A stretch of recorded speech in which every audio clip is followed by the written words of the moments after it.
Selamat datang di Dio Study Center. Masih bersama saya Yohanes. Kali ini kita akan belajar materi matematika kelas 7, bab 7 mengenai garis dan sudut. Ya, langsung saja kita mulai. Jadi, kita mulai ke teorinya dulu ya. Karena ini part pertama, yaitu teori dan konsep. Oke, pertama, apa sih yang dimaksud dengan garis ya? Jadi, ya garis itu bisa dibilang suatu perpanjangan dari titik ya. Jadi misalkan ini ada titik, kemudian ada titik lagi, ada titik lagi. Ada titik lagi di sini, ada titik lagi. Nah, ini kalau berdempetan ini akan menghasilkan suatu bentuk seperti ini ya. Apa namanya? Suatu visual seperti ini gitu. Nah, ini yang dinamakan garis gitu ya. Jadi oke.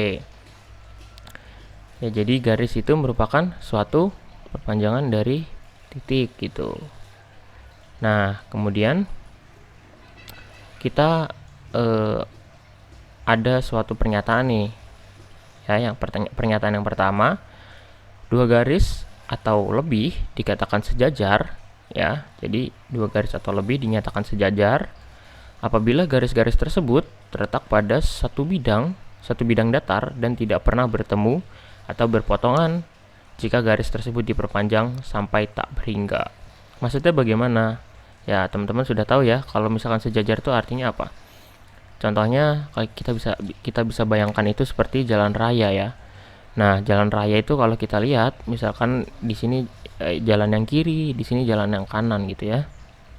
Nah, ini akan terus mengikuti gitu. Jadi, misalkan ini kita perpanjang terus jauh gitu ya, sampai tak berhingga katakanlah ya.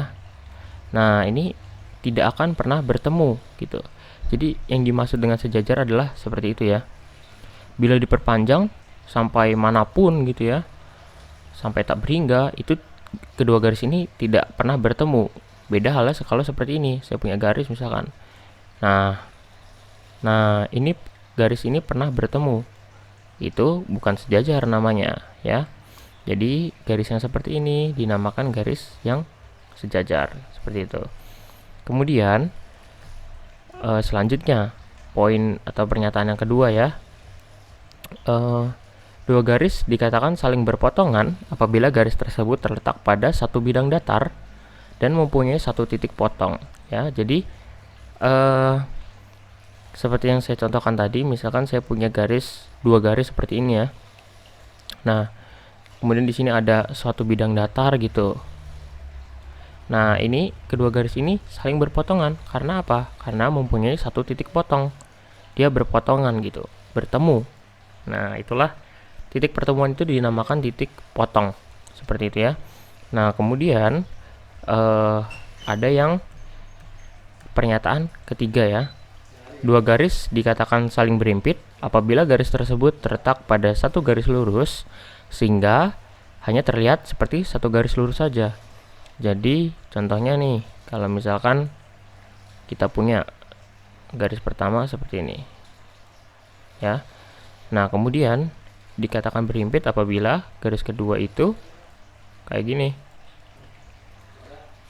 Nah, seperti ini ya. Nah, ini terlihat seperti satu garis saja berimpit. Jadi posisinya sama persis kayak gitu. Nah, terus selanjutnya pernyataan yang keempat itu adalah dua garis dikatakan bersilangan apabila garis-garis tersebut tidak terletak pada satu bidang datar ya. Jadi semua yang tiga ini tadi terletak pada satu bidang datar. Kemudian pernyataan yang keempat ini dikatakan bersilangan apabila tidak terletak pada satu bidang datar dan tidak akan berpotongan apabila diperpanjang. Nah, bedanya dengan yang saling berpotongan tadi adalah kalau berpotongan itu jika diperpanjang itu sama-sama, ini persamaannya dulu ya. Jadi kalau berpotongan dan bersilangan itu sama-sama kalau diperpanjang sama-sama tidak akan bertemu ya, atau tidak akan berpotongan. Nah, kemudian perbedaannya antara yang berpotongan dan bersilangan ini, kalau berpotongan itu terletak di satu bidang datar ya. Nah, gini. Nah, gitu. Kalau bersilangan itu misalkan saya punya suatu bidang, suatu kubus deh ya, misalkan ya. Saya punya suatu kubus kayak gini. Nah, kemudian di kubus itu akan ada 6 bidang ya. 6 bidang. Nah, mana aja 6 bidang itu? Jadi ada ini bidang pertama yang depan ya, terus yang bawah bidang kedua, yang ketiga itu bidang atas, yang keempat itu bidang belakang, terus yang kelima itu bidang samping kanan, yang keenam itu bidang samping kiri gitu. Nah, dikatakan saling bersilangan itu apabila saya punya garis gini misalkan ya. Ini saya gambarnya maksudnya di depan ya, bidang yang depan.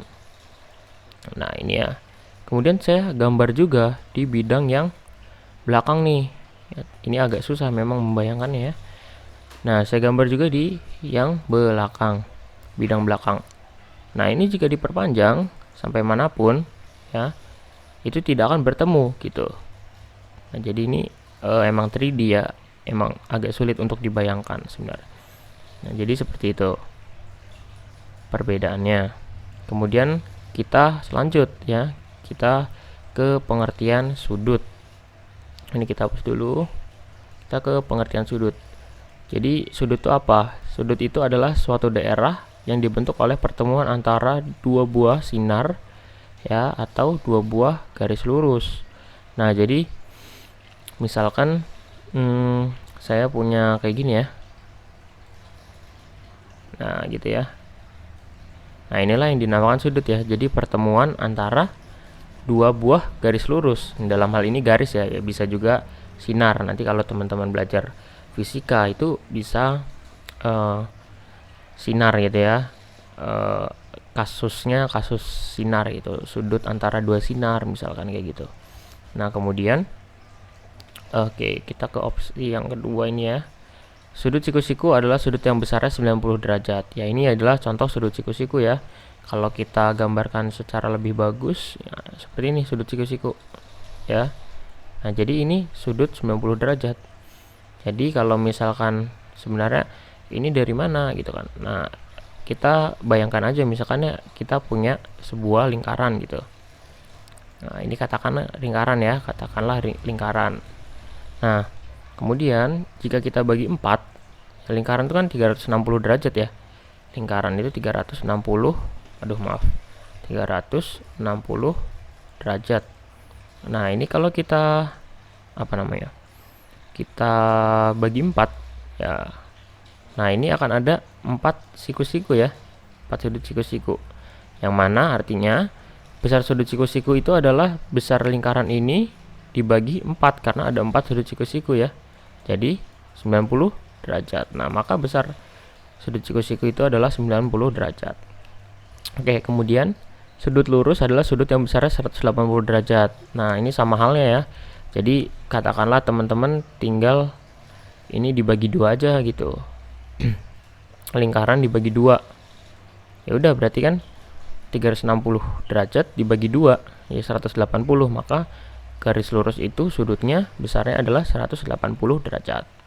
Kayak gitu. Kemudian ada yang dinamakan sudut lancip ya. Sudut lancip itu antara sudut yang besarnya antara 0 sampai 90. Jadi kalau misalkan saya punya 45 derajat ya, suatu sudut yang besarnya 45 derajat ini dinamakan sudut lancip. Ya, sudut lancip. Atau kalau misalkan saya punya 89,99 derajat. Nah, ini kan belum 90 ya besarnya. Nah, ini juga dinamakan sudut lancip gitu. Ya, jadi seperti itu. Kita lanjut saja ke yang kelima nih. Sudut yang besarnya antara 90 dan 180 derajat disebut sudut tumpul ya. Jadi oke, tadi sebelum saya contohkan ya, sudut lancip itu kayak gimana sih? Nah, berarti kan ini 90 derajat ya. Kalau ini 90 derajat gitu. Nah, kalau misalkan sudut lancip berarti dia lebih kecil gitu. Nah, perkiraannya seperti inilah gitu. Nah, kalau sudut tumpul nanti dia bakal seperti ini. Karena ini kan 90 derajat. 90 derajat lebih gitu. Jadi ya bentuknya seperti ini gitulah ya. Oke, kita lanjut. Sekarang ini kita hapus dulu. Sudut yang besarnya lebih dari 180 yang ini ya, dan kurang dari 360 disebut sudut refleks ya. Jadi sudut refleks itu sudut antara 180 derajat dan 360 derajat, seperti itu ya. Nah, ini ada ilustrasinya nih kebetulan nih. Ini kalau kayak gini kan sudut siku-siku ya tadi ya. Ini yang ini nih. Nah, kemudian ini sudut refleks. Kenapa? Karena dia besarnya ya di sini nih.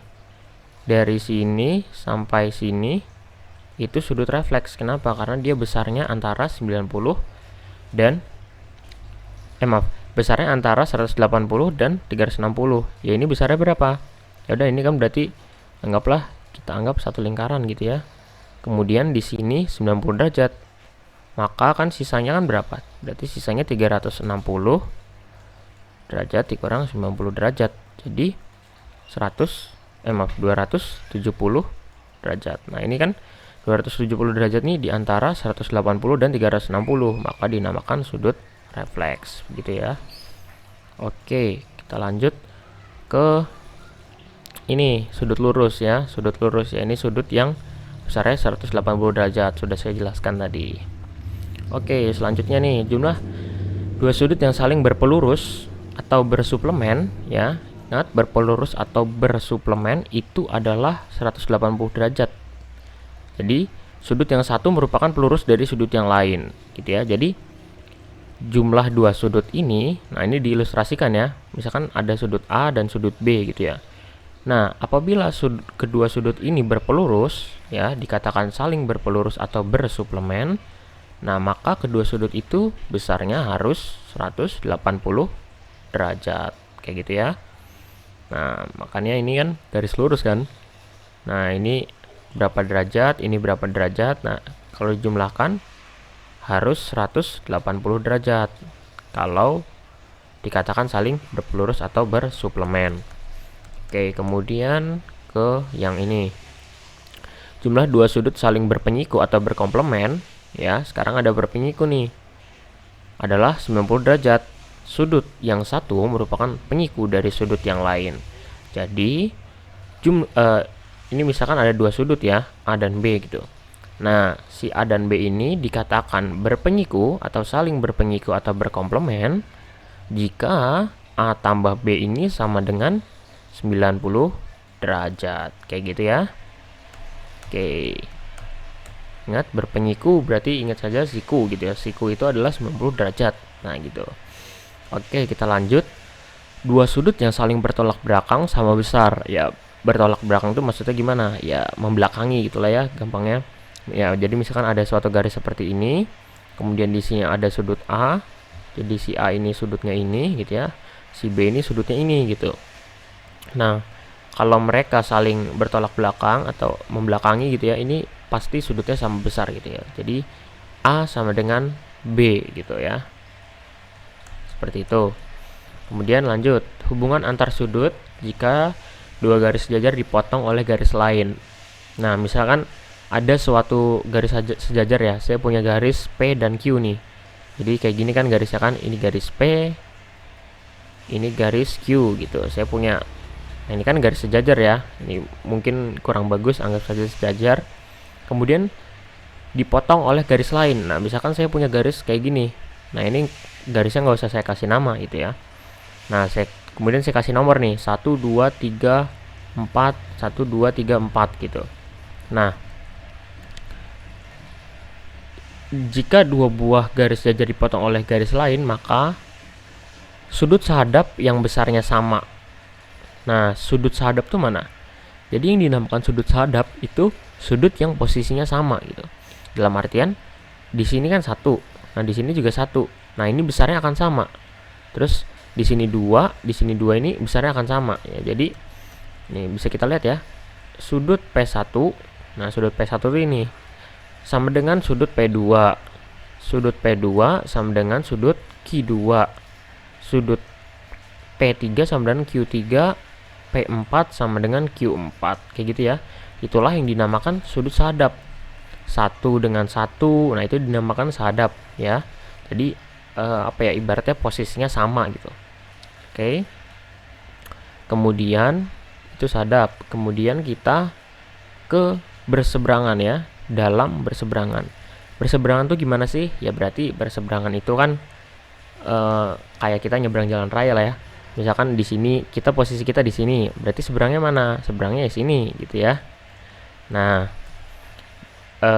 di contoh ini kita bisa lihat ada kata dalam dan berseberangan. Oke, kita udah tahu ya berseberangan ya. Berarti berseberangan itu misalkan kita di sini, seberangnya di sini atau kebalikannya. Kemudian dalam. Nah, inilah yang dinamakan posisi dalam nih. Ya, posisi dalam. Di situ yang dinamakan posisi dalam. Jadi, sudut yang dalam berseberangan itu akan sama besar. Contohnya mana? Nah, ini kan mereka ada di dalam nih. Kemudian berseberangan. Nah, inilah maksudnya dalam berseberangan tuh ini. 2 dan 4 ini besarnya akan sama, ya. P2 dan Q4 ini besarnya akan sama. Kemudian ini juga akan sama ya. P1 dan P3 dan Q1 ini akan sama gitu. Jadi itulah yang dinamakan dalam berseberangan ya. P2 dengan Q4 itu dalam berseberangan. P3 dan Q1 itu dalam berseberangan. Ya. Oke. Kita udah tahu dalam berseberangan, kemudian kita ke luar berseberangan ya. Ya udah, kalau luar berarti selain yang dalam kan. Nah, berarti yang luar tuh ini dan ini kayak gitu ya. Kemudian berseberangan ya. Jadi P1 dengan Q3. Nah, itu adalah luar berseberangan. Maka besarnya akan sama. Jadi besar sudut P1 akan sama besar dengan besar sudut dari Q3 gitu ya. Begitu juga dengan Q2, besar sudutnya akan sama dengan P4 kayak gitu. Ya, ini bisa teman-teman lihat di sini ya. Di sini nih. Nah, ini ya. Dalam berseberangan, luar berseberangan. Oke, kemudian selanjutnya jumlah sudut-sudut di dalam sepihak adalah 180 derajat. Oke. Kita udah tahu yang dalam yang mana tadi? Dalam itu ini ya. Nah, ini dalam sepihak. Ya, sepihak tuh berarti kalau kiri-kiri, kalau kanan-kanan gitu ya. Nah, jadi dalam sepihak itu maksudnya yang letaknya di dalam, kemudian sepihak atau satu garis gitu ya. Jadi yang ini, nah ini dalam sepihak nih maksudnya nih. Jadi Q1 ditambah P2 itu besarnya akan 180 derajat ya. Begitu juga dengan ini P3 dan Q4. Nah, itu akan 180 derajat jika ditambahkan gitu. Oke, selanjutnya. Kemudian jumlah sudut-sudut luar sepihak adalah 180 derajat. Oke. Tadi dalam, sekarang luar. Ya, teman-teman udah tahu kan? Tadi ini berarti yang luar tuh yang ini. Kemudian sepihak itu yang satu satu bagian gitu. Jadi kiri. Jadi nanti besar P1, besar sudut P1 ditambah sudut Q2 itu jika ditambahkan akan 180 derajat. Begitu juga jika P4 ditambahkan dengan Q3 gitu ya. Nah, ini teman-teman bisa lihat di sini. Oke, kita ke sini ya, sudut pada segitiga. Ya, jadi misalkan ini ada sebuah segitiga, kemudian diberikan nama-nama ya setiap sudutnya. Misalkan di sini sudut A, di sini sudut B, di sini sudut C, di sini ada suatu sudut D. Nah, ini segitiganya garisnya diperpanjang gitu ya. Nah, kemudian ada suatu pernyataan nih. Jika jumlah sudut dalam segitiga itu adalah 180 derajat ya. Jadi kalau misalkan saya punya kayak gini, suatu segitiga, nah ini pasti besar sudut ini ditambah sudut yang ini ditambah sudut yang ini itu pasti 180 derajat. Mau segitiga apapun, segitiga baik segitiga siku-siku, baik segitiga sembarang, baik segitiga sama kaki, sama sisi, nah itu pasti besar sudut atau jumlah sudut di dalamnya itu atau tiga sudutnya itu besarnya adalah 180 derajat. Kemudian ada jumlah sudut luar segitiga ya. Jadi teman-teman misalkan teman-teman tahu nih A, B, C, D-nya berapanya sudutnya. Kemudian teman-teman disuruh nyari D. Nah, teman-teman langsung aja, D itu apa sih? D itu sama dengan C tambah B ya, sudut C tambah sudut B gitu. Ya, jadi ini ya, sudut D sama dengan sudut B ditambah sudut C gitu. Dengan sudut D ini adalah sudut luar segitiga. Ya, jadi lambang sudut tuh kayak gini ya. Jadi sudut A gitu ya. Sudut A ini lambangnya gini. Ini adalah dibacanya sudut gitu ya. Oke, selanjutnya. Sudut pada segi N beraturan ya. Besar sudut pusat segi N beraturan adalah 360 derajat per N. Dengan N-nya berapa? N-nya harus lebih besar sama dengan 3. Ya, ini mungkin nggak usah saya jelaskan karena ini agak jarang keluar ya. Nah, kemudian ini yang cukup penting nih. Besar tiap sudut segi N beraturan. Nah, jadi misalkan saya punya segi N beraturan tuh maksudnya gini. Misalnya segi 4, segi 5 ya. Saya contohin segi 5 ya. Ada nggak ya di sini ya? Oh, nggak ada kayaknya. Saya gambar ya. Misalkan saya punya suatu segi 5. Ini anggap saja beraturan ya, atau setiap sisinya itu sama besar, atau sudutnya sama atau yes, setiap sisinya sama panjang maksudnya ya. Sama panjang. Nah, ini segi 5 ya. Ada 1 2 3 4 5 gitu.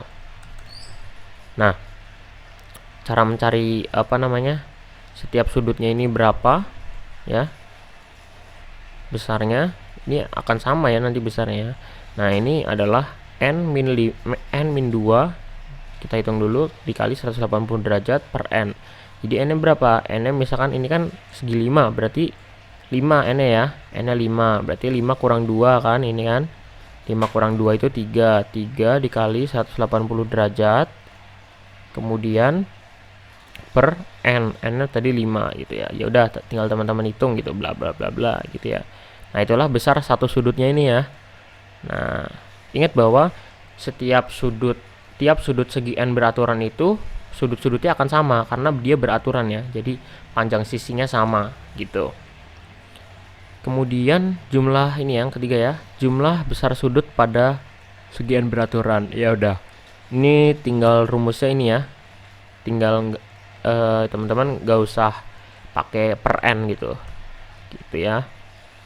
Jumlah semua sudut. Jadi maksudnya itu sudut yang ini ditambah sudut yang ini tambah sudut yang ini tambah sudut yang ini tambah sudut yang ini, itu jumlahnya berapa kayak gitu. Ya, mungkin ini saja teori dan konsep mengenai materi matematika kelas 7 bab 7 garis dan sudut. Kita akan lanjut ke part 2 latihan soal ya. Nomor 1 sampai 15. Jadi sekian dulu. Jangan lupa like, subscribe, dan komen. Dan juga jika teman-teman ada pertanyaan boleh kirim ke email kami atau ke Instagram dari tutor-tutornya, atau juga DM ke Instagram Dio Study Center. Ada di kolom deskripsi ya. Oke, jangan lupa juga share ke teman-teman yang lainnya supaya channel ini bisa terus berkembang dan memberikan manfaat kepada kalian semua. Sekian dulu dari saya. Terima kasih.